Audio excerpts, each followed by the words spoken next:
इस धारावाहिक की घटनाएं और पात्र काल्पनिक है। इनका वास्तविक जीवन से कोई संबंध नहीं है।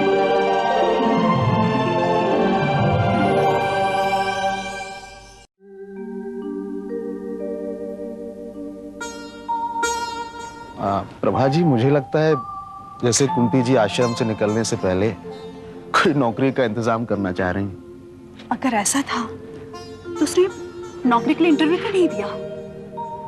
वो शायद इसलिए कि मैंने उन्हें बता दिया कि मन की पत्नी पुष्पा जी यहाँ इस नौकरी के लिए इंटरव्यू देने आई थी। बस मुझे लगता है मेरी यही बात सुन के उन्होंने अपना इरादा बदल लिया। लेकिन क्यों? कहने लगी कि हिम्मत जी, मुझसे ज्यादा इस नौकरी की जरूरत पुष्पा जी को है, क्योंकि पुष्पा जी को तो पूरे घर गृहस्थी का खर्चा चलाना है और आप तो जानती हैं कि मन साहब तो कुछ करते धरते हैं नहीं। सब कुछ सोचना तो पुष्पा जी को है ना। तो पुष्पा के लिए उसने इस नौकरी का त्याग किया, उस आदमी की पत्नी के लिए जिसने उसका सब कुछ छीन लिया। हिम्मत जी, कभी कभी तो मुझे ऐसा लगता है जैसे कुंती इस युग इस दुनिया की है ही नहीं। प्रभा जी, आपने ये बहुत अच्छी और बहुत सच्ची बात कही है। मुझे भी कुंती जी कभी सामान्य स्त्री नहीं लगी। मुझे लगता है जैसे वो हम सबसे विलक्षण है, त्याग और तपस्या की जीवंत देवी। और नहीं तो क्या, वरना कोई किसी के लिए ऐसा करता है क्या? जहां हर इंसान खुद गर्ज अपने स्वार्थ में डूबा हुआ, वहां वो कुंती किसी के लिए कोई मुश्किल ही नहीं खड़ा करना चाहती। यही तो मैं सोचता हूं कि कुंती जी तो कभी किसी के लिए कोई मुश्किल खड़ी नहीं करती।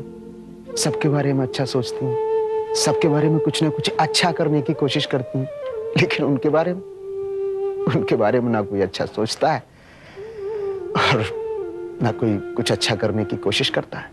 हिम्मत जी, कुंती की सिर्फ एक ही चाहत है और वो है कर्ण, और कर्ण को सरला दीदी के अलावा कोई वापस दिला नहीं सकता।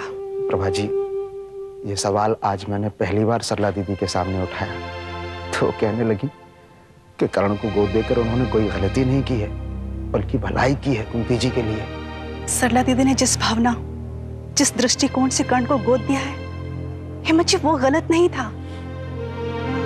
लेकिन कर्ण को लेकर जो ममता के आंसू कुंती ने बहाए हैं, वो आज भी उसकी बिछुआ में रात दिन रोती रहती है। उसे देखकर तो कभी कभी मेरा भी मन भर आता है। माँ जी, ऐसे में तो हमें बिल्कुल समझ में नहीं आता कि हम उनके लिए करें तो क्या करें। प्रभा जी, मैं उनके लिए हर वो काम करना चाहता हूं जिससे उन्हें खुशी मिले, एक बार वो खुश तो हो।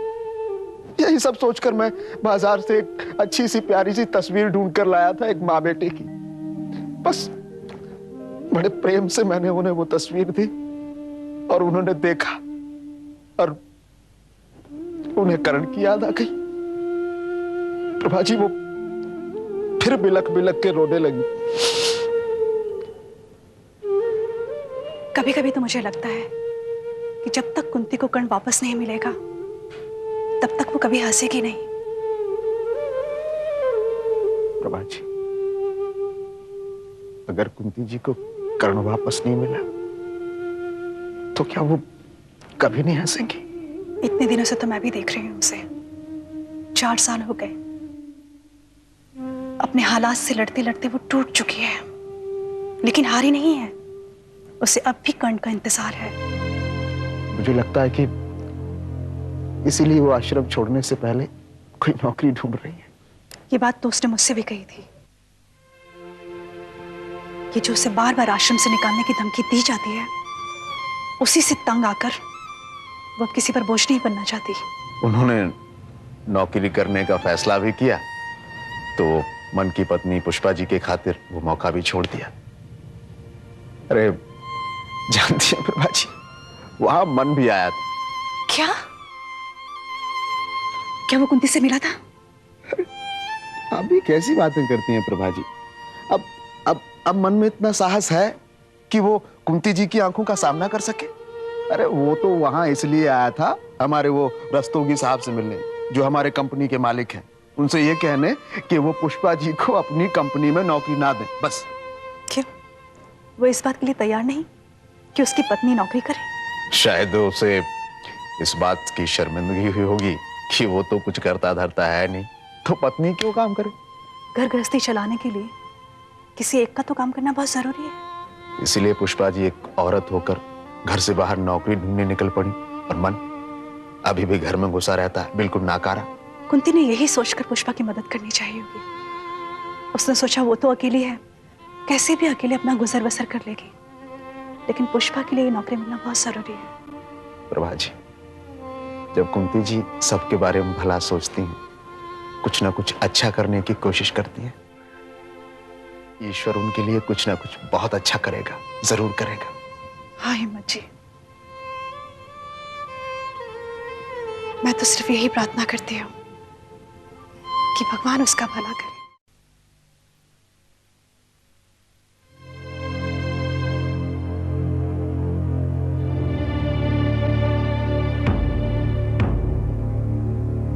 अरे तुम तैयार हो गए?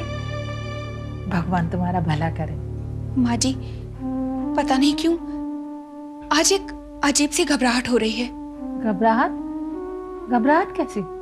माँ जी, आज नौकरी का पहला दिन है, समझ में नहीं आ रहा है क्या काम होगा, कैसे करूंगी, यही सोचकर मैं नर्वस हो रही हूँ। नर्वस होने की कोई बात नहीं है बेटा। देखो, जब तुमने नौकरी करने का फैसला कर लिया है और तुम्हें नौकरी मिल गई है तो पूरी लगन और ईमानदारी से नौकरी करो। माँ जी, ये साड़ी ठीक लग रही है ना? सब ठीक है बेटा, तुम इतना सोच विचार में क्यों पड़ गई हो? देखो, अगर मन को लेके तुम्हारे दिमाग में कोई बात है तो उसे अपने दिमाग से निकाल दो। जब तुम ऑफिस जाने लगोगी तो धीरे धीरे उसे आदत पड़ जाएगी। माँ जी, आज मेरी नौकरी का पहला दिन है।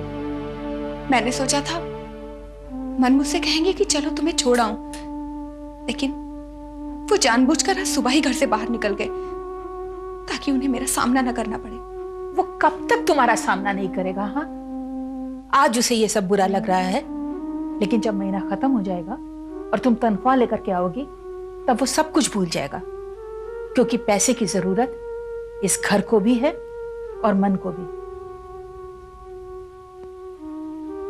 माँ जी, मुझे इस बात की खुशी है कि आपने मेरा साथ दिया, वरना मन के एतराज के बाद मैं तो हिम्मत हार चुकी थी। मन ना समझ है। मुझे तो समझ में नहीं आता कि तुम्हारे नौकरी करने पे उसे एतराज क्यों है। तुम दिल लगाकर अपना काम करो, मन को समझाना मेरा काम है। माँ जी, वो इस बात को समझने की कोशिश ही नहीं कर रहे हैं। ये नौकरी मैं अपनी मर्जी से नहीं कर रही हूं, और कल से उन्होंने मुझसे बात करना भी बंद कर दिया है। देखो, इस वक्त तुम्हें ऑफिस जाना है। अगर ये सब बातें दिल में लेकर ऑफिस जाओगी तो वहां जाके परेशान रहोगी। इसलिए इन सब बातों को भुलाकर खुशी खुशी ऑफिस जाओ। और देखो, 9 भी बज गया है, वहां पहुंचने में कम से कम आधा घंटा तो लग ही जाएगा ना? हाँ माँ जी, उस रास्ते पर ट्रैफिक भी बहुत रहता है। मुझे आशीर्वाद दीजिए कि मैं अपने मकसद में कामयाब हो जाऊं। मेरा आशीर्वाद तो हमेशा तुम्हारे साथ है। रास्ते में देवी जी का मंदिर पड़ता है, दर्शन करती हुई जाना। दुर्गा माँ तुम्हारा भला करेंगी। अच्छा माँ जी, चलती हूँ।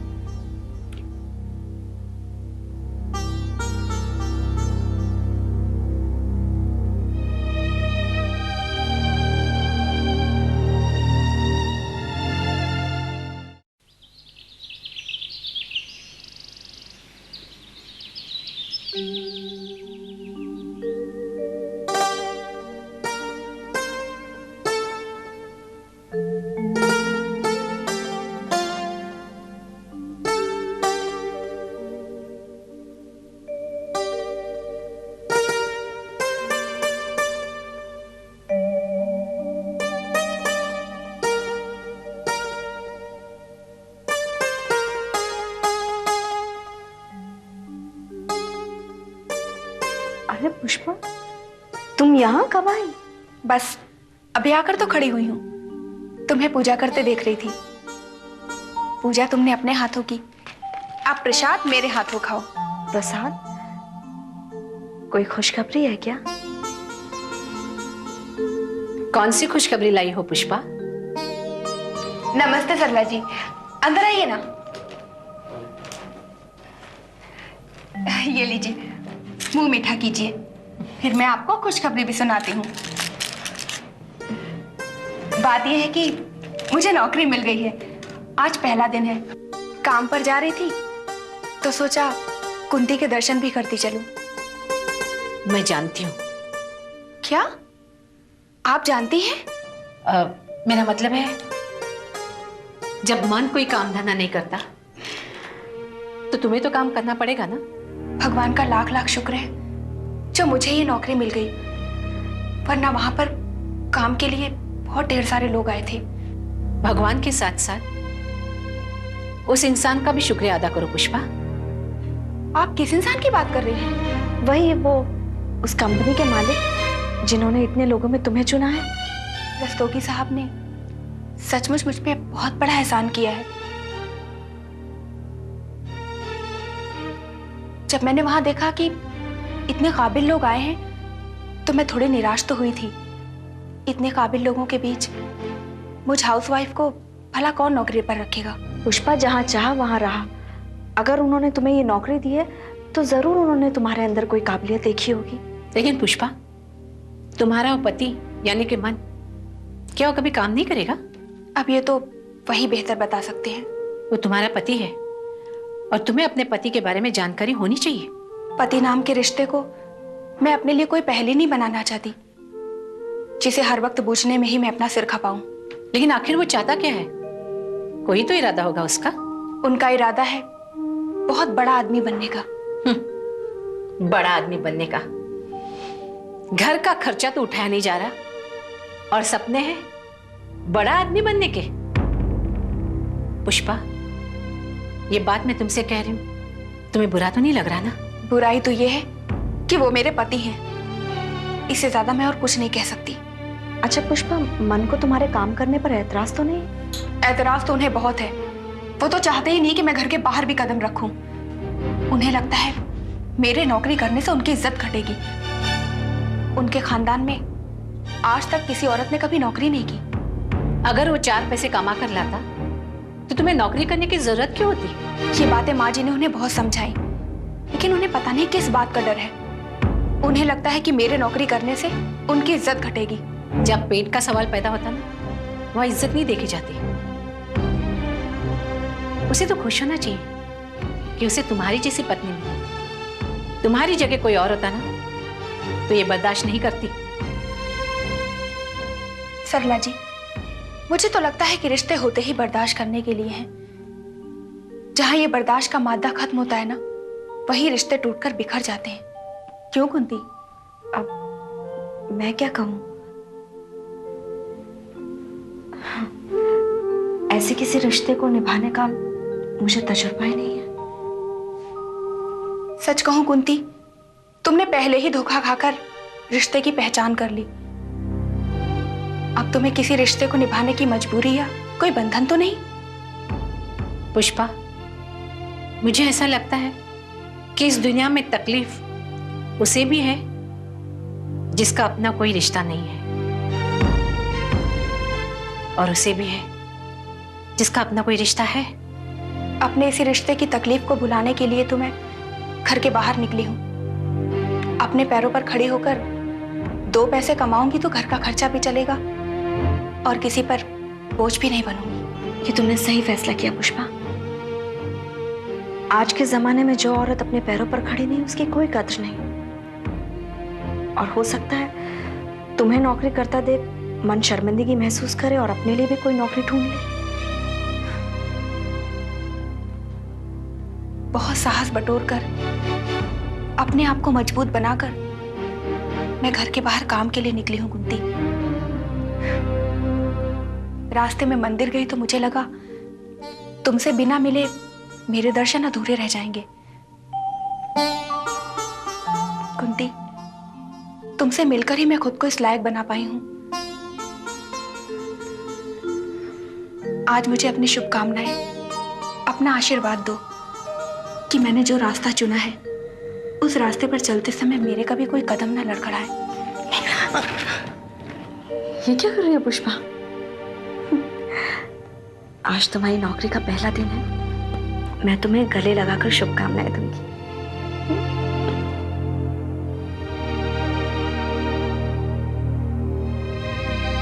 भगवान तुम्हें शक्ति दे। अच्छा चलती हूँ। अच्छा सरला दीदी, नमस्ते। नमस्ते।